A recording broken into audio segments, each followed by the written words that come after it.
আসসালামু আলাইকুম। অনেকে জানতে চেয়েছেন যে মুদি দোকানের ক্ষেত্রে 1 লক্ষ টাকার যদি সেল আনা হয় তাহলে নর্মালি কত টাকার মতো প্রফিট মার্জিন থাকে। প্রথমে আপনাকে বুঝতে হবে যে মুদি দোকানের যে সেল সিস্টেম সেটা অনেক ধরনের হয়ে থাকে। মুদি দোকানের সেল সিস্টেম অনেকে পাইকারিভাবে সেল করে, অনেকে হচ্ছে খুচরাভাবে সেল করে।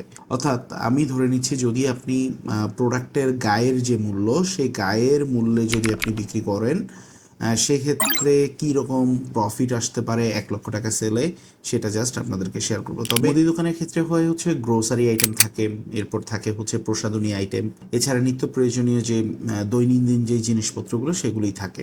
বলে রাখছি, চাল ডাল তেল, এরপর হচ্ছে আটা ময়দা, এগুলো তো আসলে যে প্রফিট মার্জিন সেটা কিন্তু বেশি একটা থাকে না।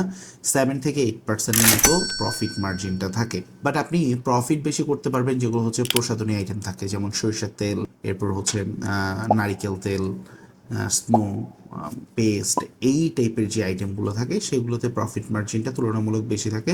সেটা 10 থেকে 12%, কিছু কিছু লোকাল ব্র্যান্ডের ক্ষেত্রে সেটা হচ্ছে 15% প্লাসও গিয়ে অনেক ক্ষেত্রে হয়। বিশেষ করে প্রাণ ফ্রেশ, তারপর রাঁধুনি, এই ধরনের বড় বড় কোম্পানিগুলোর প্রোডাক্ট কিন্তু বেশি চলে থাকে।